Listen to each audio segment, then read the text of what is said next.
For the safety of your smile, use Pepsodent twice a day. See your dentist twice a year.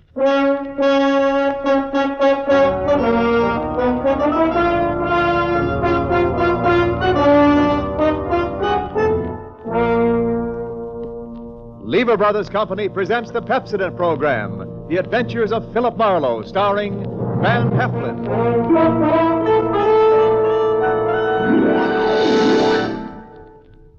Philip Marlowe, the famous private detective of Murder My Sweet and The Lady in the Lake, created by Raymond Chandler, brought to you on the air by Pepsodent, and starring MGM's dynamic young actor, Van Heflin.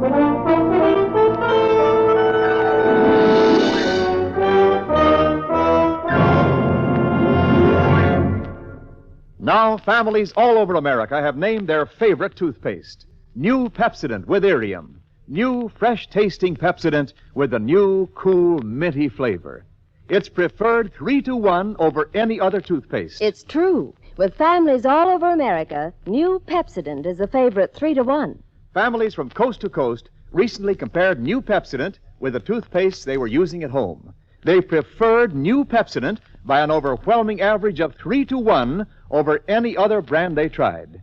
These families, 3-to-1, said New Pepsodent tastes better, makes breath cleaner, makes teeth brighter. Yes, families 3-to-1 say New Pepsodent tastes better, makes breath cleaner, makes teeth brighter. Get New Pepsodent toothpaste for your family right away. Now, Van Heflin in The Adventures of Philip Marlowe.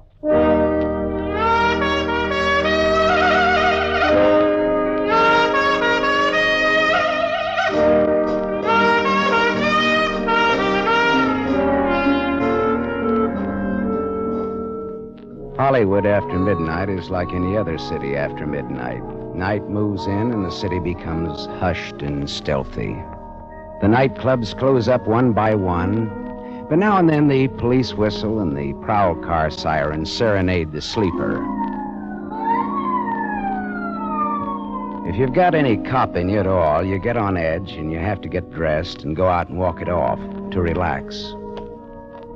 Well, I was relaxing past the Swank Carlton Hotel on the Sunset Strip about 1 a.m. when all of a sudden, recess was over. Hey, Marlowe. That you, Marlowe? It was George Millar, the quiet-spoken night clerk of the Carlton, hailing me from the doorway, probably to Mucha Melacrino. No, I was wrong. Hey, look, Marlowe. You're very busy right now? Why, Millar? If I may be as cagey as all that. We've got some trouble on the 8th floor. Where's Curly, your fearless house dick? Tonight he has to have a hangover. What's the beef on floor 8? King Leopardi. Do you know him? King Leopardi? Oh, that's the sweetest trump this side of Gabriel. Is he tenting here tonight? He's in the corridor on the 8th floor, dressed in yellow pajamas, and he's trumpet.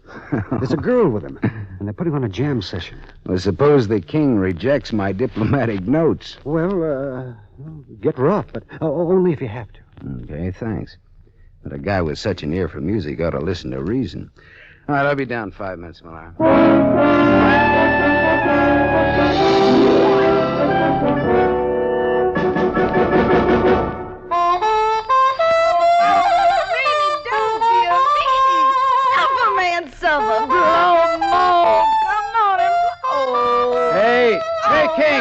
Hey, King, that's all, boy. Oh, suffer, out, mellow, King and yellow, more schmozzerino, more. I said, all right, King, the party's over. Hey! Were you addressing me, peasant? I said, wrap it up, can it? Put it on ice. The show is over. Ha! Conk him, King. King Conk, that's what he is, King Conk. Let him have it, King. Fanfare to a nosy house dick, as follows. All right, now look, Yellow Pants, wrap up your bugle and buzz off. Now hit the grit. Oh, you're tougher than a 40-cent steak, aren't you? Well, this'll make you soft and tender. Here! Attaboy, King. Hit him again for me. All right, hit me with that trumpet, will you? Okay, King. Ooh. Now, come on, get up, get dressed, and get out. How can he? He's out cold. I'll be glad to pack for him. And you get back to your room, too. Listen, copper, I don't have to do anything. anything. Get going, sister. Come on, jump.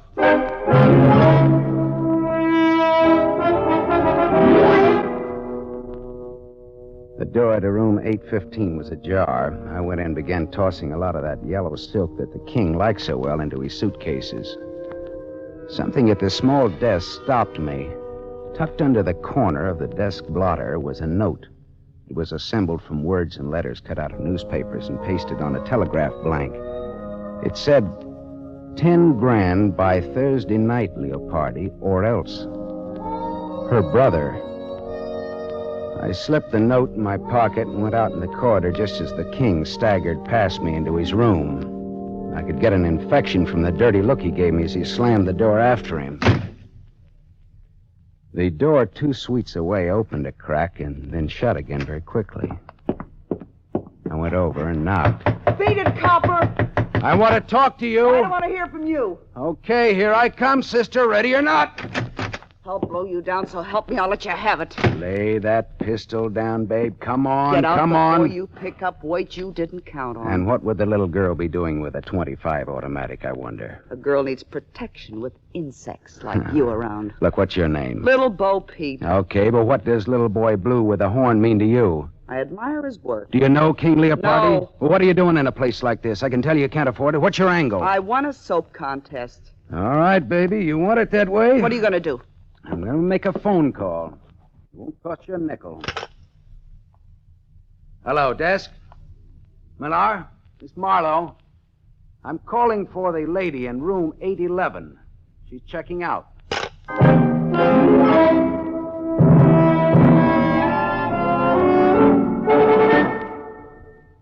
I had a little trouble up there, Millar. Your 2 noisy guests will be checking out any minute. Okay? Oh, well, I hate for things to happen on my shift. Well, the king bopped me with his bugle, and the girl had a gun. Gee, nice people. Yeah, how come you put a floozy like that girl so close to the king? Well, I didn't. Another Quillen, thing. the day man did. Look, there was a receipt for rent to Miss Marilyn Delorme on the telephone table in her room. Well, that wasn't the name she gave Quillen. Apartment 211, Ridgeland Apartments, Cord Street, L.A. She lives right in town in a cheap neighborhood, but she checks in here at a price she can't afford and gives a phony name. Now, why? Why?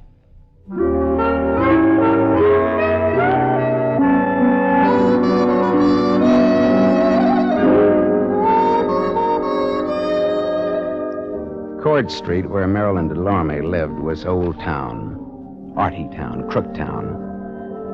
It was afternoon when I got off the cogwheel car that climbs the steep hill to where the Ridgeland Apartments sat on the top of Bunker Hill.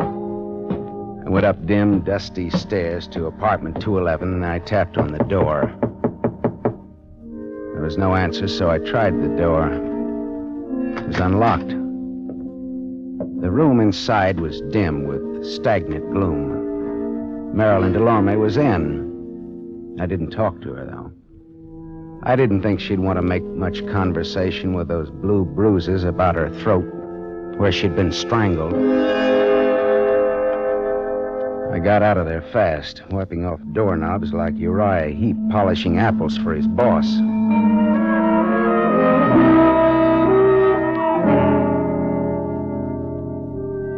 I found King Leopardi at his job at the Club Belvedere. He was relaxing at a table in the bar with a kind of a girl commonly referred to as a knockout. She looked tall, and her hair was the color of a brush fire seen through clouds of dust. I pulled in my chin and then walked over to the table. Hello, Leopardi, old maestro. You remember me? I'm sorry, I can't say that. Why, you dirty keyhole snooper. King, please don't start anything You again. left a certain little note in your hotel room last Get out, night. dime a dozen. That wasn't all. That dame with you I last said night. beat it. King, sit down. Beat it and take this with you. There's not much snap in that punch, King. Would you like to try it again? I have had some drinks. I'll see you later when I'm okay. See you later, too, Dolores, after the floor show. I'm sorry, Miss... Sit down. You've made us conspicuous enough as it is. Now, wait a minute. Sit Look, down. Let's get... All right, thanks. Well, that's what I get for being a little gentleman and letting him pepper me without a comeback. No, he's always spoiling for a fight. The king just can't control his dukes, can he? You better have a drink. All right. Coke with bitters. That's what I love about Hollywood. You meet so many eccentrics. Yeah, but you see, I'm the kind of a guy who starts with a short beer and wakes up in Shanghai with a full beard. Is this on me or is it on you? Well, that depends. Well, how's champagne? Mum's cordon rouge, shall we say, huh? It's on you. It's on me. Coke with bitters. How did you get to know King Leopardi? Oh, I just happened to throw him out of his hotel last night. Oh, house detective, huh? No. Filling in for a friend. Philip Marlowe, private investigator's the general tag. Oh. How did you happen to get to know the king? I once sang in his band, but not for long. Well, then, look, tell me, would it be hard for a woman to get to him? Only if he was surrounded by a wall of fire. If the woman had a gun? Why? Well, I found this threat note on his desk last night. It asked for $10,000 or else, and is signed her brother. Well? Well? Yes. A woman with a gun could get to him, and everybody would give her a great big hand. Mm-hmm. Well, I'll skip that Coke and bitters and say good day and thank you, Christabel. The name is Dolores. Oh, good afternoon, Miss Drury. Chiozza. Dolores Chiozza. Oh, Chiozza. Fare thee well, Miss Chiozza. Formal, aren't you? So long, Dolores. So long, Philip. If I hear of anything, I'll toss it your way.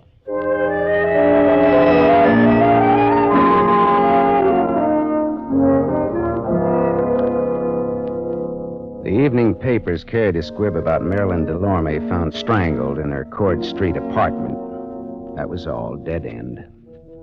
Until about 1 o'clock in the morning when the telephone started having hysterics on my night table. Yeah, Philip, this is Dolores. Dolores. Dolores? Oh, yeah, sure. Would you come over to my place right away? 2412 Renfrew Street, below Fountain. Hey, wait a minute. It's a I sort of don't- bungalow court. Mine is the last one in line. Well, sure, but wait a minute. What's the matter? Dolores, look, what's the matter? King Leopardi is here, too. King Leopardi. He passed out in my den. It's absurd, isn't it? Yeah, that's absurd. And it'll cost you $20. All right, but hurry. Please hurry. All right, I'll be right over. Phone calls in the dead of night. I should have been a midwife.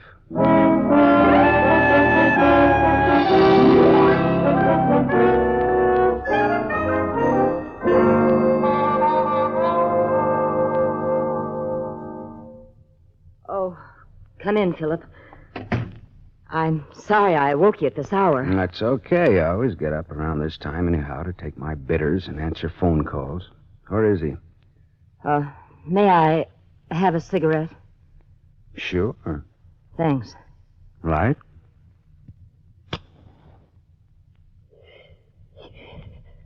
Where did you say he was now? In my den. Oh, Philip. Philip, he isn't drunk at all. Did you really think he was drunk? He's dead. What? The king is dead. Long live the... With my gun. Well, good for you. The lady wins the large Cupid doll. Hey, come on, let's go and look at him.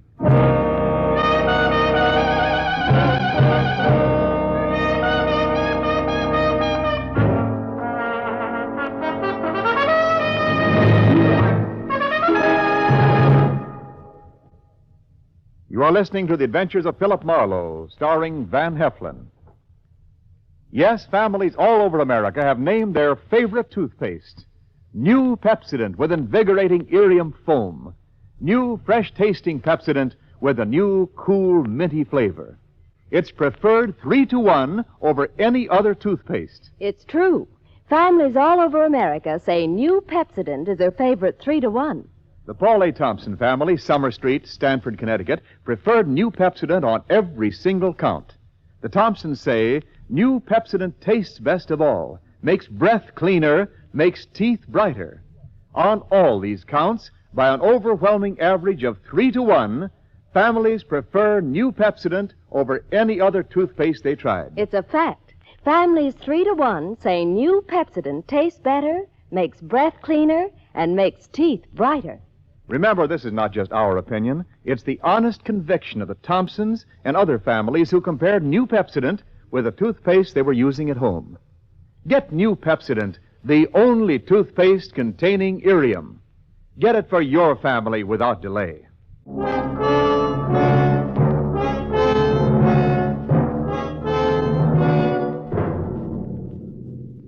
We continue with The Adventures of Philip Marlowe, starring Van Heflin, who appears by arrangement with Metro-Goldwyn-Mayer, producers of The Hucksters, starring Clark Gable.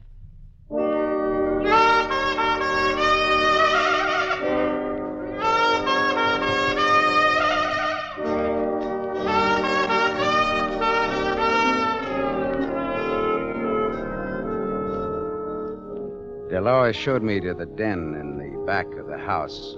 Trumpet man King Leopardi was lying on the studio couch, large, smooth, and artificial looking even in death. A small Mauser automatic hung loosely in his right hand. There was a bullet hole in his golden yellow sport coat, right over his heart. Dolores, is this your gun? Yes. Someone gave it to me once. I don't even know how to use it. Oh, no. Oh, Come I on now. don't expect you or anyone to believe me. Don't expect anything. Just tell it. Well, I was out late.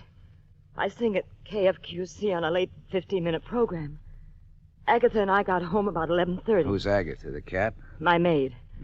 I came into the den for some liquor and fizz water and found him. Like that. I sent Agatha home so she wouldn't find him. Finally, I thought of calling you. Well, he got in here. How? I don't know. Were you ever in love with him? The king never loved anyone. I ask if you loved him. I hated everything about him. It's even better to tell the cops that is but copacetic. But I can't help it. It's the truth. Dolores, look. Go on out in the other room and buy yourself a drink. I want to be alone here with tall, dead, and handsome. Go on now, huh?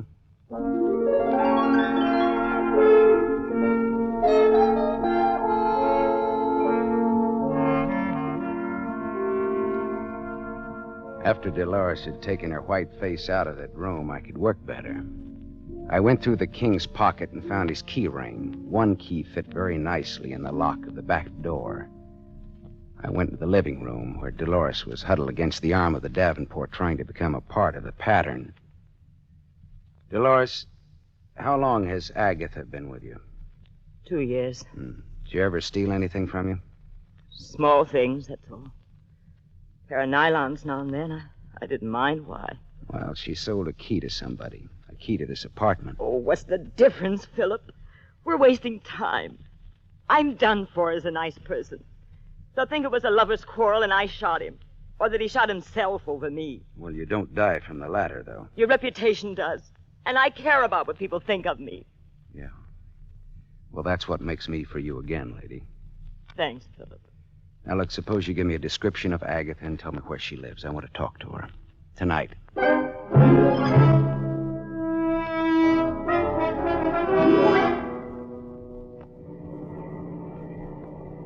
I drove down Brighton Avenue looking for the house Dolores had described to me.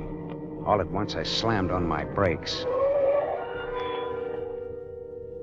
In the driveway of a vacant house stood a small coupe.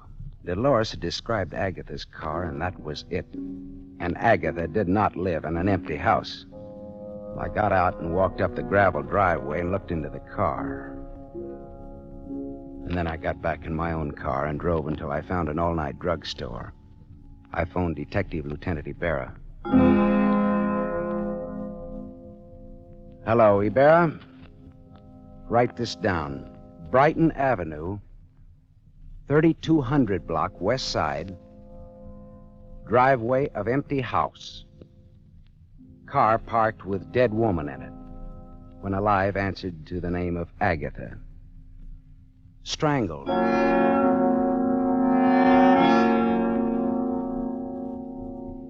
I went back to the Carlton Hotel where it all started the night before. Quillen, the head day clerk, was on night duty. That surprised me a little bit. It was 2 a.m. and very empty, very quiet in the lobby. That was fine. Well, if it isn't Marlowe, the old clues man. A good morning, and tripe like that. Hello, Quillen.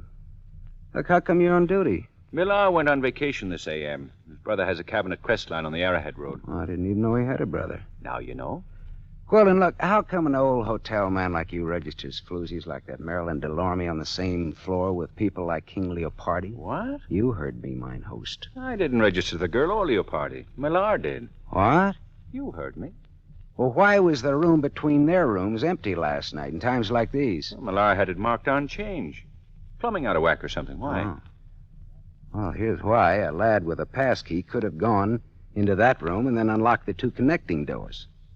And then you could have run a bus service between the girl's room and Leopardi's. What are you driving at? That girl in 811 had a gun and Leopardi had a threat letter last night. Now, here's what I want you to do. Call the hotel where Leopardi's staying now and ask if he's there. Why? Because. Good enough?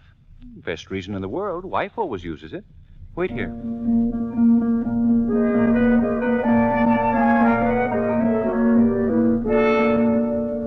In about 3 minutes, Quillen came back and leaned on the counter again. Leopardi isn't there. I talked to a guy in his suite who was almost sober. He said Leopardi got a call about 11 from some girl. What girl? Well, he didn't know. But Leopardi went out preening himself. Okay, thanks, Quillen. Anything to do with that brawl you had with Leopardi here last night? No, all in the spirit of boyish mayhem. Ah, that 815 has a jinx on it, you know. Girl shot herself there 2 years ago. What? A girl shot herself there. Yeah, you said that, but what girl? I don't know what her real name was. Look here, Quillen. I want to see your hotel files of that day 2 years ago and all the newspaper clippings about it. Come on. All right. Let go of my arm, physical culture. I'll get the keys to the record room.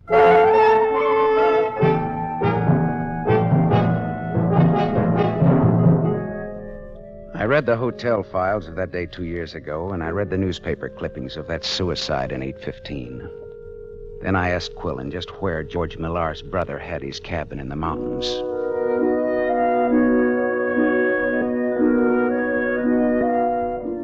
It was just getting light when I pulled up at the cabin, high against a growth of dagger pine and cedar.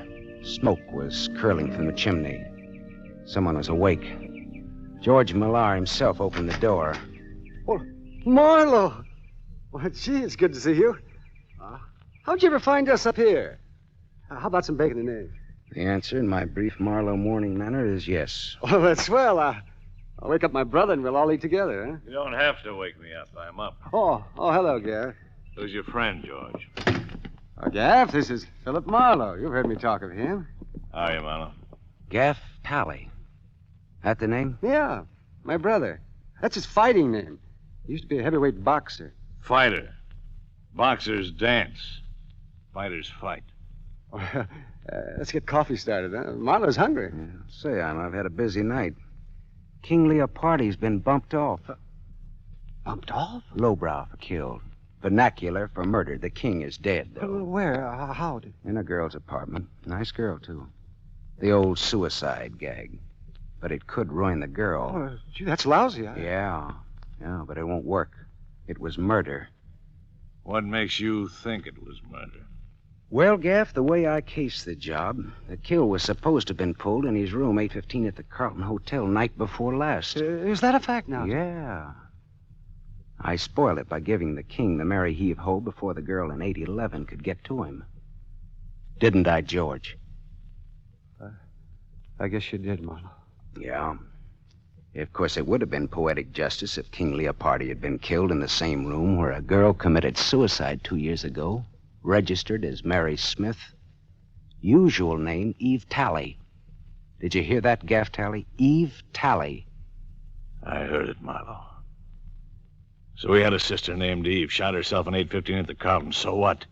So, George here told me that Quillen registered that professional gun girl in 815 night before last. Oh, no. George registered her. So? So, George kept the room between the girl and Leopardi vacant. When everything was quiet, he'd open the communicating doors, and Marilyn Delorme would walk into the king's room, muffle her .25 in a pillow, and shoot the king in his sleep. How am I doing, boys? Fine, Marlowe. How am I doing? Gaff, put away that gun. I'll bet you even checked on 118 Cord Street. I found Marilyn Delorme strangled. She knew too much. For a few bucks, you boys got Agatha to call Leopardi last night from the radio station and pretend she was Dolores with an interesting invitation. The king always had a yen for Dolores, and he came running. You shot the king before Dolores came home and left him in her den. Then Gaff got rid of Agatha. She knew too much, too. Leopardi was the worst kind of a rat, Marlowe. We loved our sister. She fell for him, and he threw her out. She killed herself. Now, what would you do, Marlowe? Take his gun, George. Don't get between us or behind him. His 45 goes right on through. I'll have to take your gun, Marlowe. Yeah. Well, always treat it like your own, won't you, George? Got it, George? I've got it. Stand out of the way. Does it have to be this way, Gaff? Yeah, it has to be this way. Sure, George and Gaff, the avengers of innocent girlhood in their righteous indignation. Shut up, Marlowe. Lynch mobs, tar and feather merchants, and other laws unto themselves take notice. George and Gaff, they wrote the book. Say your prayers, Big Mouth. Hey, Gaff, there's been enough killing. Get out of the No, way. Gaff, I won't. I swear I'll let you have it, No, too. Gaff! I'm warning you. Goodbye, Gaff.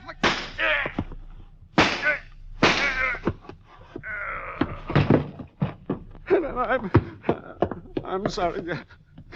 I had to do it. George, he's dead. Listen, I had to do it, Gaff. I just had to. You understand, don't you, Marlowe? Yeah, I understand. He was a killer. He killed 3 people. He wasn't going to kill a 4th.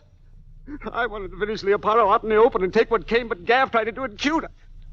I didn't know Leopardo was dead until you told me, Marlowe. I believe you, George. Yeah. Here's your gun back, Marlowe. It shoots fine.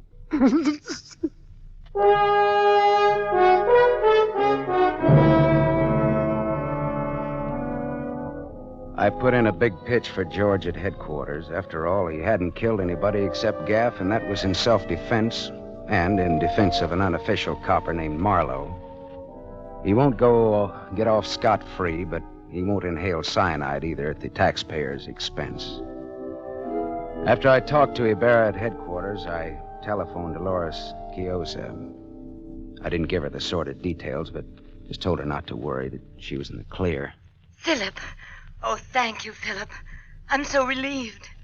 I'm so grateful. I'm so thirsty. Well, come on over then. Hey, wait a minute. Now, is this fiesta on you or is it on me? Why? Well, I mean, do I drink Coke and bitters or Cordon Rouge? It's on me. All right, then. Champagne it is, baby. But look, let me bring the glasses, huh?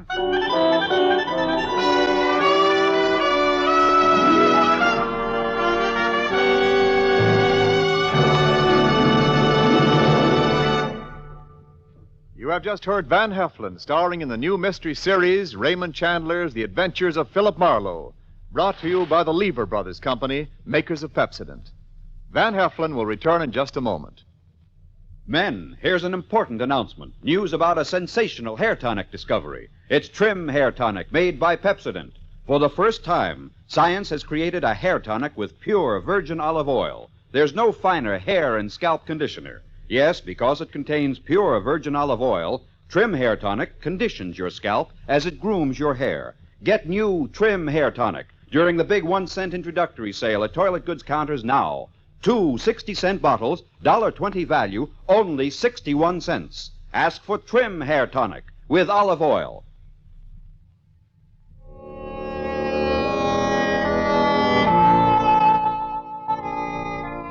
Now, concerning next week's show, here's our star, Van Heflin. Philip Marlowe crouched in the darkness of Beverly Glen and waited for those footsteps to come closer. And then all at once, the Sandman hit him without bothering to remove the sand from the sandbag. And when Marlowe woke up in the morning, his wallet and his gun were gone. And he was wanted for murder.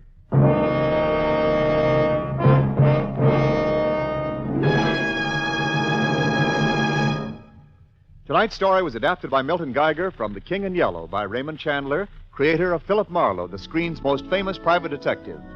The original music was composed and conducted by Lynn Murray.